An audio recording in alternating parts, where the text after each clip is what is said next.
നിങ്ങൾ ഈ നാളുകളിലെല്ലാം വിവിധങ്ങളായ പ്രബോധനങ്ങൾ പലരും പറയുന്നത് കേൾക്കും. എന്ന് വെച്ചാൽ അതായത് സഭ പരമ്പരാഗതമായിട്ട് പഠിപ്പിക്കുന്ന കാര്യങ്ങൾക്ക് വ്യത്യസ്തമായി പല ആളുകൾ, ചിലപ്പോൾ അത് വൈദികര് ചിലപ്പോൾ പറയും, പിന്നെ മെത്രാന്മാർ ഇതുവരെ പറഞ്ഞിട്ടില്ല, ഇനി പറയുമെന്ന് അറിഞ്ഞുകൂടാ. ആര് പറഞ്ഞാലും നിങ്ങൾ ഓർക്കണം, കഴിഞ്ഞ 2000 വർഷമായിട്ട് കത്തോലിക്ക തിരുസഭ പഠിപ്പിക്കുന്ന കാര്യങ്ങൾ സത്യമായതുകൊണ്ടാണ് ആ സഭ പഠിപ്പിക്കുന്ന വിശ്വാസത്തിൽ ചേർന്ന് നിന്ന അന്തോണീസും അൽഫോൻസാമയും അമ്മ തെരേസയും മദർ തെരേസയും കൊച്ചു തെരേസയൊക്കെ ഉണ്ടായത് സഭയുടെ വിശ്വാസത്തോട് ചേർന്ന് നിന്നതുകൊണ്ടാണ്. അത്രയും നിങ്ങൾ കണ്ടാൽ മതി. അതായത് സഭയ്ക്ക് എന്തെങ്കിലും ഇപ്പം ആരെങ്കിലും എന്തെങ്കിലുമൊക്കെ വിശ്വാസത്തിന് വിപരീതമായ കാര്യങ്ങൾ പഠിപ്പിക്കുന്നത് നിങ്ങൾ കണ്ടാൽ നിങ്ങളുടെ മനസ്സ് ഉലയരുത്.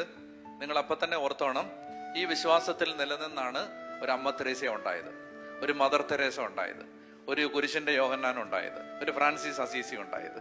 അതുകൊണ്ട് നമുക്ക് സഭയോട് ചേർന്ന് നിന്നാൽ നമ്മളും വിശുദ്ധരാവും, അല്ലേ?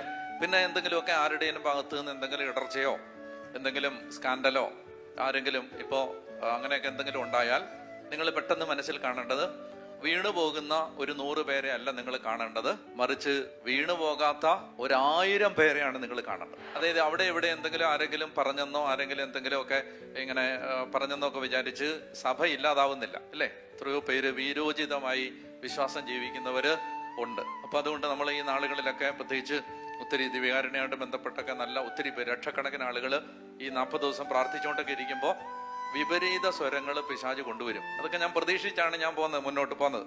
അപ്പോൾ അതുകൊണ്ട് വിപരീത സ്വരങ്ങൾ പിശാച് കൊണ്ട് ഇതിനെ വിശ്വാസം ക്ഷയിപ്പിക്കാൻ, വിശുദ്ധ കുർബാനയോടുള്ള ഭക്തി എടുത്തു കളയാൻ ഒക്കെ വിപരീത സ്വരം പിശാച് കൊണ്ടുവരും. അപ്പൊ നിങ്ങൾ എത്രയും കേട്ടാൽ മതി, കർത്താവ് സഭ എന്താ പഠിപ്പിക്കുന്നോ അതിനകത്ത് ഉറച്ചു നിൽക്കുക. അപ്പോൾ ദിവ്യകാരുണ്യ ആരാധന നടത്തുന്നത് തെറ്റാണെന്ന് ആരെങ്കിലും പറഞ്ഞാൽ നിങ്ങൾ സഭ നിങ്ങളോട് ഇത്രയും കാലവും ദിവ്യകാരുണ്യ ആരാധന നടത്താനാണ് പറഞ്ഞത്, അതുകൊണ്ട് അതിൽ ഉറച്ചു നിൽക്കുക. മനസ്സിലായില്ലേ? ബാക്കിയൊക്കെ ഒറ്റപ്പെട്ട അഭിപ്രായങ്ങളാണ്. അത് പറയുന്നവർക്ക് അവർ പറയുന്നതിന് പ്രേരണകളുണ്ടാവും, അവരെ ഉപയോഗിക്കുന്ന സാത്താന്റെ ലക്ഷ്യങ്ങളുണ്ടാവും. അപ്പൊ നമ്മൾ അതിലൊന്നും മനസ്സ് മടുക്കരുതെന്ന് മാത്രമേ ഞാൻ പറയുന്നുള്ളൂ. നിങ്ങൾക്ക് മനസ്സിലായെങ്കിൽ മനസ്സിലാക്കുക, ഇല്ലെങ്കിൽ വിട്ടേക്കുക. അപ്പൊ ഈ നാളുകളിലൊക്കെ എന്തെങ്കിലുമൊക്കെ എതിർ സ്വരങ്ങൾ അവിടെ ഇവിടെയൊക്കെ കേട്ടാൽ മനസ്സ് മടുക്കരുത്, ഇത്രയേ ഉള്ളൂ. ഇതൊക്കെ അതിന്റെ ഭാഗമാണെന്ന് കണ്ടാൽ മതി, അല്ലേ? 1-ാം നൂറ്റാണ്ട് മുതൽ പാഷണ്ഡതകൾ ഉണ്ടായിട്ടുണ്ട്. അപ്പസ്തോലിക കാലം മുതൽ തന്നെ പാഷണ്ഡതകൾ സഭയിൽ ഉണ്ടായിട്ടുണ്ട്, തെറ്റായ പ്രബോധനങ്ങൾ. അപ്പോൾ കുറെ ആളുകൾ അതൊക്കെ സത്യമാണെന്ന് വിശ്വസിക്കും, കാലാന്തരത്തിൽ വിശ്വസിക്കും. എന്ത് പറഞ്ഞാലും ശരി, കർത്താവിന്റെ സഭയും സഭ പഠിപ്പിക്കുന്ന കാര്യങ്ങളും ഈ കഴിഞ്ഞ 2000 കൊല്ലം നിലനിന്നെങ്കിൽ അത് ഈശോയുടെ 2ാം വരവ് വരെ നിലനിൽക്കും. അതുകൊണ്ട് നമ്മൾ അതിനെക്കുറിച്ച് ചെറിയ ചെറിയ അസ്വസ്ഥതകൾ അവിടെ ഇവിടെ ഉണ്ടാകുമ്പോൾ ഒന്നും നമ്മൾ പേടിക്കേണ്ടതില്ല. നമ്മൾ കർത്താവിൽ ആശ്രയിച്ച് മുന്നോട്ട് പോയാൽ മതിയാവും.